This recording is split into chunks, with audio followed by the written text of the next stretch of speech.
Welcome students. बच्चों last 7th class के science के चैप्टर में फर्स्ट चैप्टर में न्यूट्रिशन इन प्लांट्स में हम लोगों ने क्या पढ़ रहा था? फोटोसिंथेसिस। हम लोग फोटोसिंथेसिस के बारे में पढ़ रहे थे। तो आपको तो याद होगा कि फोटोसिंथेसिस क्या है। Photosynthesis is the process by which green plants make their own food with the help of some simpler substances like carbon dioxide and water। तो आपको याद है बच्चों की फोटोसिंथेसिस वह प्रोसेस है जिसके द्वारा ग्रीन प्लांट्स जो है अपना खाना खुद बनाते हैं कुछ सिंपलर सब्सटेंसेस के हेल्प से। और हम लोग एक बार जरा सा रिमाइंड करा दें कि कैसे फोटोसिंथेसिस होता है। सनलाइट की मौजूदगी में सन के लाइट को ट्रैप किया जाता है। किसके द्वारा ट्रैप किया जाता है? ग्रीन लीव्स में ग्रीन कलर के पिगमेंट्स पाए जाते हैं। ग्रीन लीव्स में ग्रीन कलर के पिगमेंट्स पाए जाते हैं जिसे हम लोग क्या कहते हैं? क्लोरोफिल कहते हैं। और इसी क्लोरोफिल की मौजूदगी की वजह से लीव्स जो होते हैं वो ग्रीन होते हैं। तो क्लोरोफिल सनलाइट को ट्रैप करता है और लीव्स में बच्चों टिनी पोर्स होते हैं। लीव्स के सरफेस में टिनी पोर्स होते हैं। टिनी pores present on the surface of the leaves. Leaves के सतह पर टिनी पोर्स होते हैं, छोटे छोटे छिद्र होते हैं जिसके द्वारा एक्सचेंज ऑफ गैसेस होते हैं। एक्सचेंज ऑफ गैसेस होते हैं। एयर से कार्बन डाइऑक्साइड गैस यही स्टोमाटा के थ्रू लिप्स के अंदर जाता है। एयर से कार्बन डाइऑक्साइड गैस लिया जाता है और रूट के द्वारा सॉइल से वाटर को एब्जॉर्ब करके कहां तक पहुंचाया जाता है? लिप्स तक पहुंचाया जाता है। तो ध्यान देने वाली बात यह है बच्चों की रूट सॉइल से वाटर को एब्जॉर्ब करता है और उस वाटर को धीरे धीरे लिप्स तक पहुंचाता है एक पाइप लाइक स्ट्रक्चर से, एक वेसल से, जिस वेसल को हम लोग जाइलम के नाम से जानते हैं। जाइलम, जैसे कि हमारे बॉडी के अंदर बहुत सारे ब्लड वेसल्स हैं जो ब्लड को बॉडी के एक हिस्से से दूसरे हिस्से तक पहुंचाता है, बॉडी के एक पार्ट से दूसरे पार्ट तक पहुंचाता है। ठीक वैसे ही प्लांट्स के अंदर भी पाइपलाइन ट्यूब लाइक स्ट्रक्चर्स होते हैं, वेसल्स होते हैं, जिसे हम लोग जाइलम वेसल्स के नाम से जानते हैं, जिसके थ्रू रूट सॉइल से वाटर एब्जॉर्ब करता है और लीव्स तक पहुंचाता है। तो फोटोसिंथेसिस के दौरान जो है जो प्लांट्स जो अपना फूड बनाते हैं वो किस फॉर्म में बनाते हैं? ग्लूकोज के फॉर्म में। और यही ग्लूकोज बाद में स्टार्च के फॉर्म में बदल जाता है।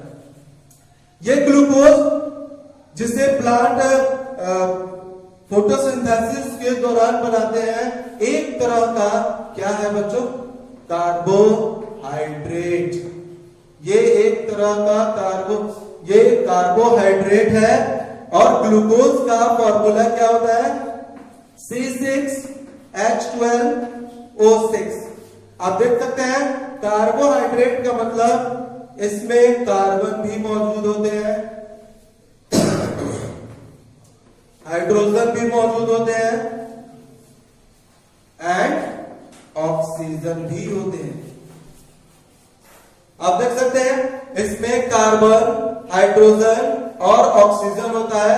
तो जिस कंपाउंड में कार्बन और हाइड्रोजन होते हैं, इसके अलावा कोई दूसरा भी एटम होता है, हम लोग उसे कार्बोहाइड्रेट के नाम से जानते हैं। तो प्लांट्स फोटोसिंथेसिस के दौरान जो फूड बनाते हैं in the form of glucose and that glucose is a type of carbohydrate. वह ग्लूकोज एक तरह का कार्बोहाइड्रेट है। जैसा कि प्रीवियस क्लास में आप जानते हैं कि 5 न्यूट्रिएंट्स में से कार्बोहाइड्रेट भी एक न्यूट्रिएंट होता है और ग्लूकोज का फॉर्मूला होता है C6H12O6। Point to be noted बच्चों, कार्बोहाइड्रेट जिस कंपाउंड में कार्बन और हाइड्रोजन होते हैं उसे हम लोग कार्बोहाइड्रेट कहते हैं। फाइनली फोटोसिंथेसिस के दौरान हम लोगों ने क्या देखा कि स्टोमाटा के through carbon dioxide gas air से अंदर लिया जाता है। तो इसी स्टोमाटा के थ्रू फोटोसिंथेसिस के दौरान जो ऑक्सीजन गैस रिलीज होता है, फोटोसिंथेसिस जब प्लांट करते हैं तो ऑक्सीजन गैस रिलीज होता है, कार्बन डाइऑक्साइड गैस अंदर लिया जाता है और फोटोसिंथेसिस के दौरान ऑक्सीजन गैस बाहर रिलीज किया जाता है। तो ये कार्बन डाइऑक्साइड गैस स्टोमाटा के थ्रू आते हैं, तो ऑक्सीजन गैस भी बाहर जो निकलते हैं ऑक्सीजन गैस वो भी स्टोमाटा के थ्रू निकलते हैं। इसका मतलब कि exchange of gases takes place through the stomata. Okay, तो ठीक है बच्चों, अब हम लोग देखेंगे, एक बार फिर से रिमाइंड कर ले न्यूट्रिशन के दोनों टाइप्स। और वो दोनों टाइप्स क्या होते हैं, मोड ऑफ न्यूट्रिशन क्या होते हैं। There are two mode of nutrition, autotrophic mode of nutrition and heterotrophic mode of nutrition. तो बच्चों, ऑटोट्रॉफिक न्यूट्रिशन को अगर डिफाइन करना हो तो कैसे डिफाइन करेंगे। Autotrophic nutrition, the mode of nutrition, the mode of nutrition in which organisms make their own food with the help of some simpler chemical substances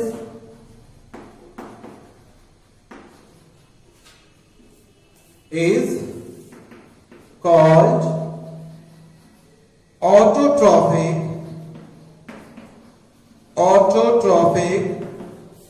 nutrition, and such organisms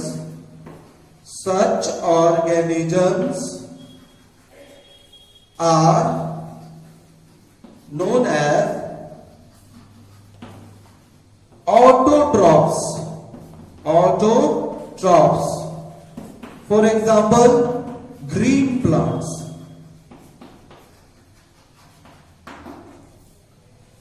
अब जरा देखो बच्चों, autotrophic nutrition को हम लोग बहुत easy way में define कर सकते हैं। द मोड ऑफ न्यूट्रिशन का वह तरीका जिसमें ऑर्गेनिज्म अपना खाना खुद बनाते हैं with the help of some simpler substances, कुछ सिंपलर सब्सटेंसेस के मदद से। तो ऐसे न्यूट्रिशन, ऐसे मोड ऑफ न्यूट्रिशन को हम लोग ऑटोट्रॉफिक न्यूट्रिशन कहते हैं। और इस तरह के ऑर्गेनिजम्स जो होते हैं, जो अपना खाना खुद बनाते हैं, वे दूसरे पर डिपेंडेंट नहीं होते हैं, उन्हें हम लोग ऑटोट्रॉफ्स कहते हैं। जैसे कि ग्रीन प्लांट्स अपना खाना खुद बनाते हैं, इसलिए ग्रीन प्लांट्स का जो न्यूट्रिशन लेने का जो तरीका है, जो मूड है, वो कौन सा मूड है, autotrophic mode of nutrition. Green plants के बारे में हमने बताया था बच्चों, आपको ये बात याद रखिएगा कि प्लांट के लीव्स का ग्रीन होने का वजह उस लीव्स में ग्रीन पिगमेंट्स जिन्हें क्लोरोफिल कहते हैं, उसकी मौजूदगी की वजह से लीव्स ग्रीन दिखाई देते।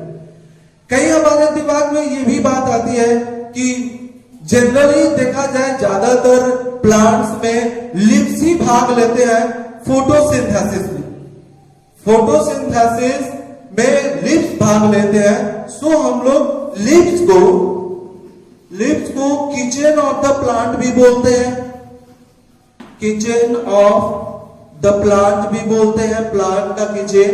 और food factory of the plant भी बोलते हैं, food factory of the plant भी कहते हैं।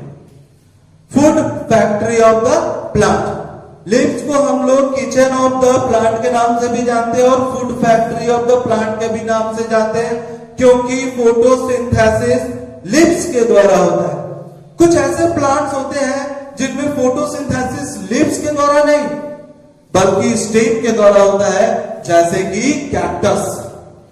कैक्टस बच्चों, कैक्टस में लीव्स जो होते हैं वो कुछ इस तरह से मॉडिफाइड होते हैं कि वो स्पाइन का फॉर्म में दिखाई देते हैं, एक कांटे की फॉर्म में दिखाई देते हैं। सो लीव्स का सरफेस एरिया काफी कम होने की वजह से कैक्टस के पत्ते जो होते हैं वो फोटोसिंथेसिस में भाग नहीं ले पाते हैं।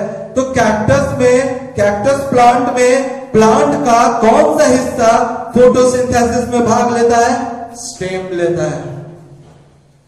कैक्टस का स्टेम लेता है। कैक्टस के स्टेम जो होते हैं वो ग्रीन होते हैं।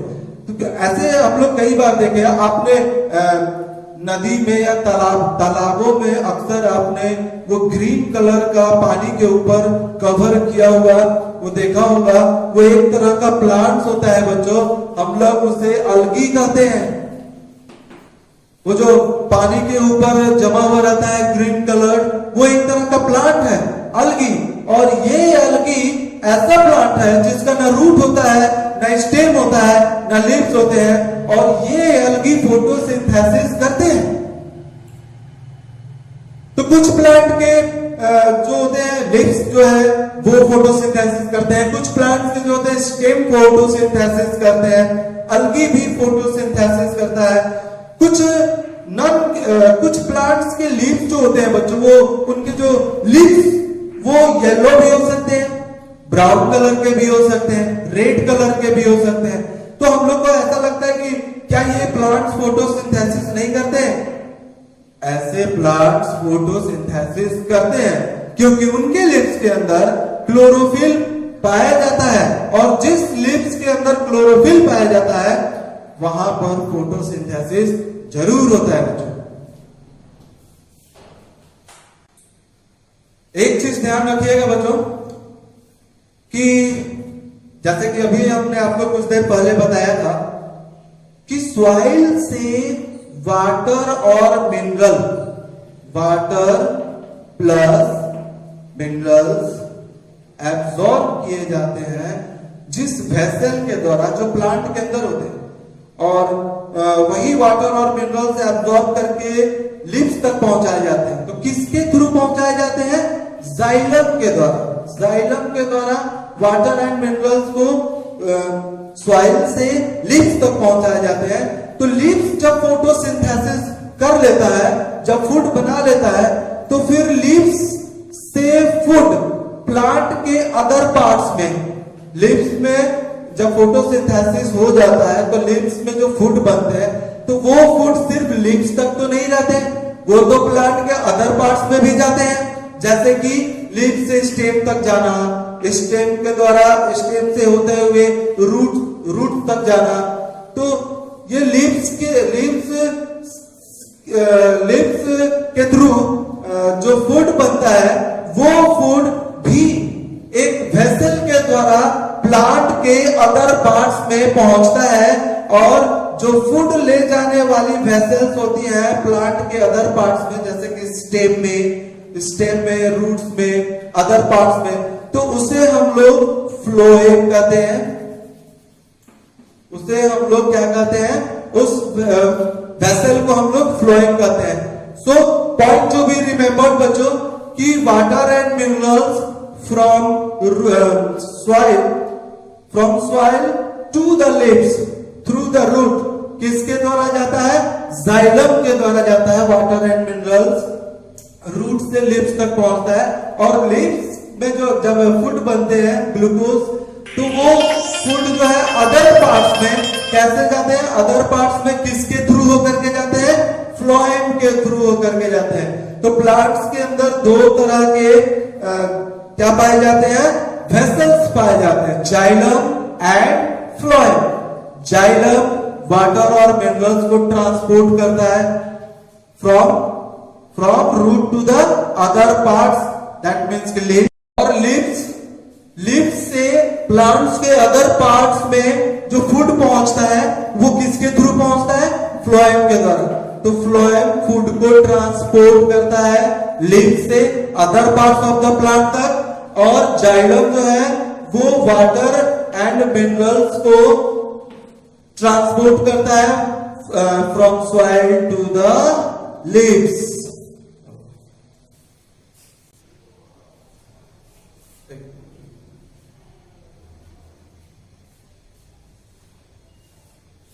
सॉरी बच्चों, थोड़ा सा स्पेलिंग मिस्टेक हो गया है। Heterotrophic, heterotrophic nutrition. ओके बच्चों, हेट्रोट्रॉपिक न्यूट्रिशन में देखे हम लोग पिछले क्लास में भी हम लोग पढ़ चुके हैं। अगर इसे डिफाइन करना हो कि what is heterotrophic nutrition, what are heterotrophs, तो आप कैसे डिफाइन करोगे? Heterotrophic nutrition is the mode of nutrition, the mode of nutrition in which organisms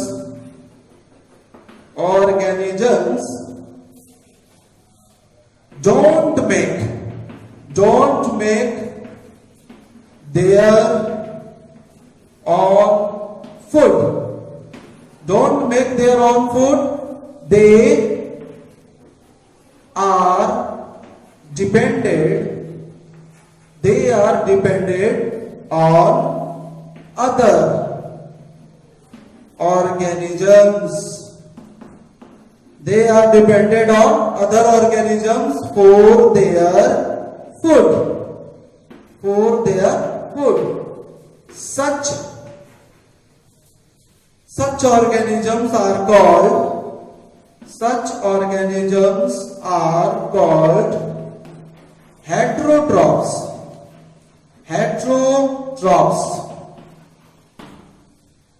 जरा ध्यान से देखिए बच्चों, हेट्रोट्रॉपिक न्यूट्रिशन किसे कहते हैं, कैसे डिफाइन करेंगे?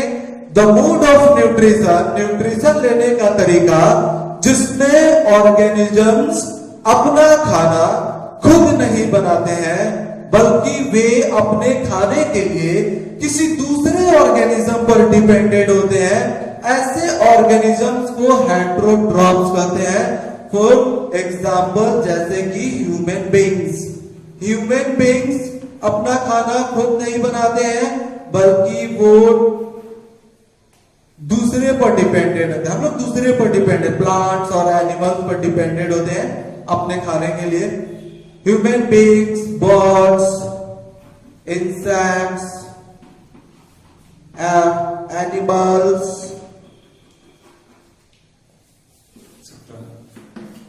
तो आप देख सकते हैं बच्चों कि ये सारे के सारे क्या है? हेट्रोट्रॉप्स है। अभी हम लोग हेट्रोट्रॉपिक न्यूट्रिशन तो पढ़ लिया। अब हम लोग देखेंगे कि हेट्रोट्रॉपिक न्यूट्रिशन के भी प्रकार होते हैं। हेट्रोट्रॉपिक न्यूट्रिशन में भी डिफरेंट काइंड्स होते हैं। एक एक करके उन सारे प्रकार को, सारे काइंड्स को हम लोग समझेंगे। चलिए देखा जाए। Different kinds of heterotrophic nutrition. Heterotrophic nutrition भी कई तरह के होते हैं, जैसे कि एक होता है आपका पैरासाइटिक न्यूट्रिशन, एक होता है आपका सैप्रोफाइटिक न्यूट्रिशन,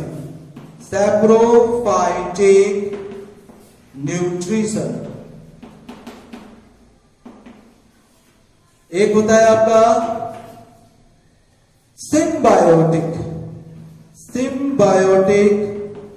न्यूट्रिशन, और एक है आपका इंसेक्टिवोरस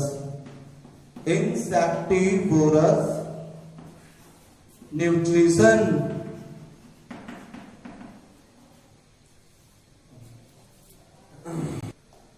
ओके बच्चों, तो आप देखिए हेट्रोट्रॉपिक न्यूट्रिशन चार तरह के होते हैं। एक होता है पैरासाइटिक न्यूट्रिशन, एक सैप्रोफाइटिक न्यूट्रिशन, एक सिम्बायोटिक न्यूट्रिशन और एक इंसेक्टिवोरस न्यूट्रिशन। हम लोग एक एक करके सबके बारे में डिटेल में पढ़ेंगे।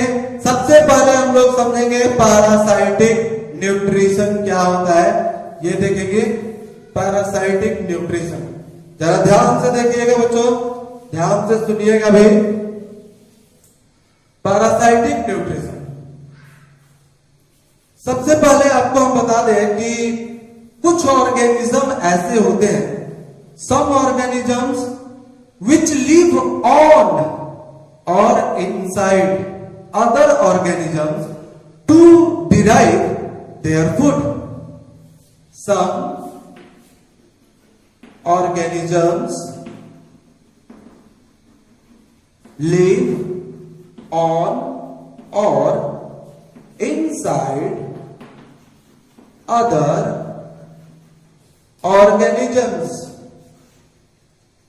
other organisms to derive their food. Such organisms are called parasites. बच्चों कुछ ऑर्गेनिज्म ऐसे होते हैं जो किसी दूसरे लिविंग ऑर्गेनिज्म पर, यहां जो हमने इनसाइड अदर ऑर्गेनिज्म लिखा है, दैट मीन्स कि यहां पर लिविंग की बात हो रही है, लिविंग ऑर्गेनिजम्स पर। डेड पर ये भी बात करें, कुछ ऑर्गेनिज्म ऐसे होते हैं जो किसी दूसरे लिविंग ऑर्गेनिज्म के ऊपर या फिर उसके अंदर रहते हैं, अपने फूड को वहां से डिराइव करते हैं, ऑब्टेन करते हैं। तो ऐसे ऑर्गेनिजम्स को हम लोग पैरासाइट्स कहते हैं। ऐसे ऑर्गेनिजम्स को हम लोग क्या कहते हैं? पैरासाइट्स कहते हैं। जो ऑर्गेनिज्म किसी दूसरे ऑर्गेनिज्म के बॉडी के ऊपर या बॉडी के इनसाइड अंदर रहा करते हैं, अपने फूड को डिराइव करने के लिए, अपने फूड को प्राप्त करने के लिए, तो ऐसे ऑर्गेनिजम्स को हम लोग पैरासाइट्स कहते हैं। और यह mood off nutrition parasitic nutrition के नाम से जाना जाता है। This mood of nutrition is known as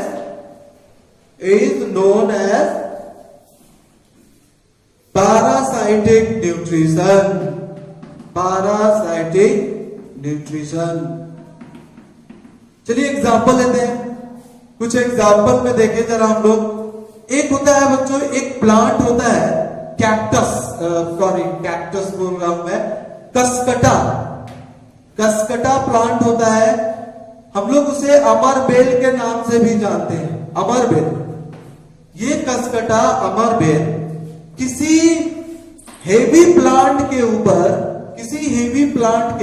ऊपर एकदम नूडल्स की तरह हैंग कर जाता है, लटक जाता है, पूरा नूडल्स की तरह चारों तरफ हैंग कर जाता है, लटक जाता है।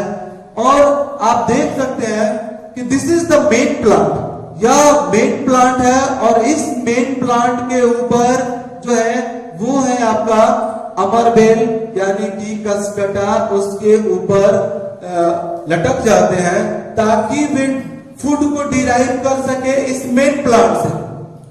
तो ये कसकटा अपने फूड के लिए इस मेन प्लांट पर डिपेंड है, क्योंकि ये मेन प्लांट फोटोसिंथेसिस करके जो खाना बनाता है, जो अपना फूड बनाता है, उसी फूड को एब्जॉर्ब करके अलाइव रहता है कसकटा, उसी फूड को एब्जॉर्ब करके ये जीवित रहता है, अपने आप को सरवाइव करता है कसकटा।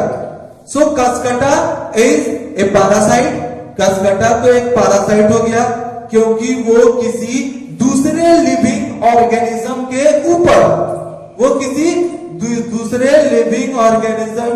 ऊपर, हैंग करके उसके बॉडी पर हमेशा रहता है। और जो वो फूड बनाते हैं, जो मेन प्लांट होते हैं, उसी फूड को वो एब्जॉर्ब करते हैं। तो जो मेन प्लांट होते हैं उसे हम लोग क्या कहते हैं बच्चों? होस्ट, जिस पर पैरासाइट डिपेंड रहता है। पैरासाइट जिस ऑर्गेनिज्म पर डिपेंड रहता है, तो उस ऑर्गेनिज्म को होस्ट कहते हैं। तो होस्ट से पैरासाइट जो है अपने फूड को एब्जॉर्ब करते रहता है। So main plant is called the host. इसी होस्ट से एब्जॉर्ब करते रहता है कौन? पैरासाइट्स। जैसे कि कसकटा है, कसकटा फूड को एब्जॉर्ब करके अपने आप को जो है वो सरवाइव करता है। तो इसी तरीके से एक और भी प्लांट का नाम हम लोग ले सकते हैं जो कि पैरासाइट के नाम से जाना जाता है, मिसलटोय। मिसलटोय and Cuscuta are the parasites.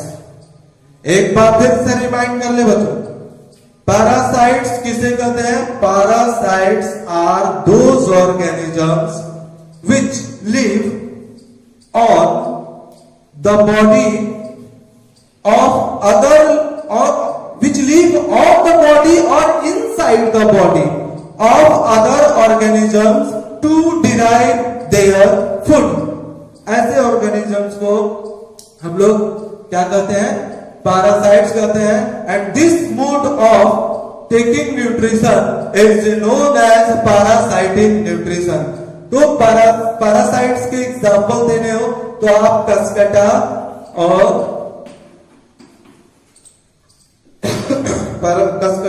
मिसलटोय plant का नाम दे सकते हैं।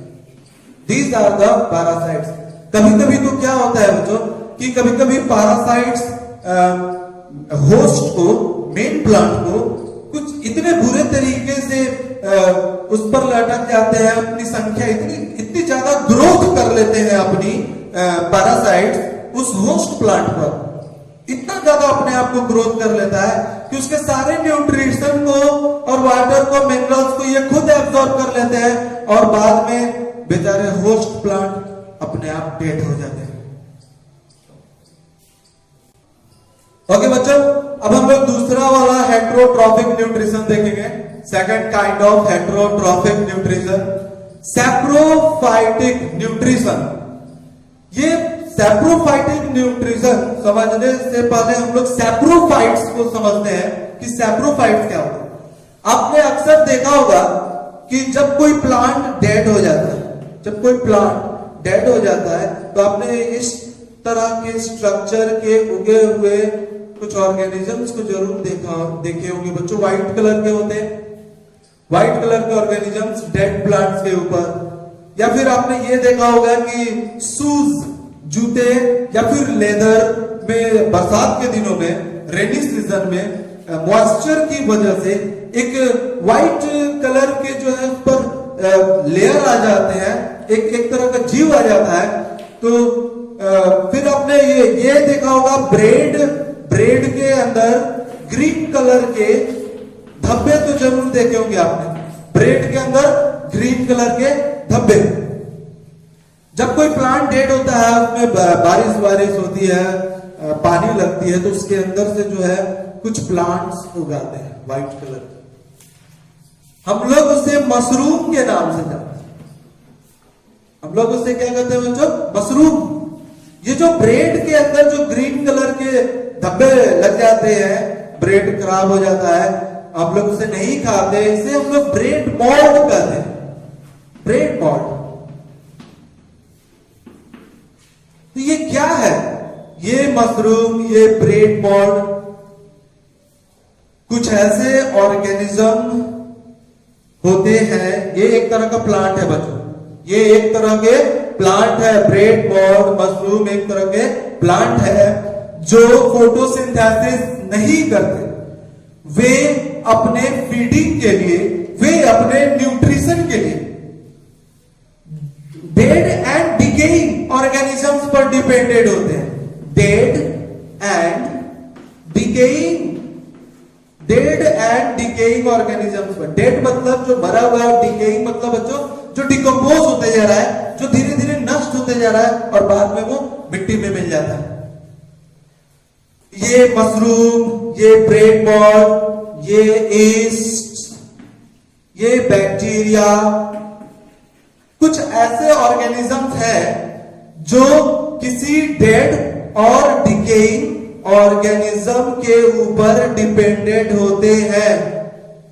पॉइंट टू बी नोटेड बच्चों, इसके पहले हम लोग जो पैरासाइटिक न्यूट्रिशन पढ़ रहे थे, तो पैरासाइट्स में हमने आपको बताया था कि एक ऑर्गेनिज्म किसी दूसरे लिविंग ऑर्गेनिज्म के बॉडी के ऊपर या अंदर रहता है अपने फीडिंग के लिए, अपने फूड को डिराइव करने के लिए। लेकिन हमने आपको यहां क्या बताया कि कुछ ऑर्गेनिज्म ऐसे होते हैं जो डेड और डिकेइंग ऑर्गेनिज्म पर डिपेंडेंट होते हैं अपने फूड के लिए। डेड और डिकेइंग ऑर्गेनिज्म पे, not living organism, dead or decaying organism पर डिपेंडेंट होते हैं। और इस टाइप के ऑर्गेनिजम्स को हम लोग सैप्रोफाइट्स कहते हैं। इस टाइप के ऑर्गेनिजम्स को क्या कहते हैं? Saprophytes. And this mode of nutrition is known as saprophytic nutrition. This mode of nutrition is known as saprophytic nutrition. अब आप सैप्रोफाइट्स को डिफाइन कर सकते हैं, organisms which depend on dead or decaying organisms for their feeding, for their nutrition, to derive their food. Such type of organisms are known as saprophytes, and this mode of taking nutrition, this mode of nutrition is known as saprophytic nutrition. Bread mold, yeast, bacteria, mushrooms, these are the examples of saprophytes. चलिए अब तीसरा type देखते हैं, heterotrophic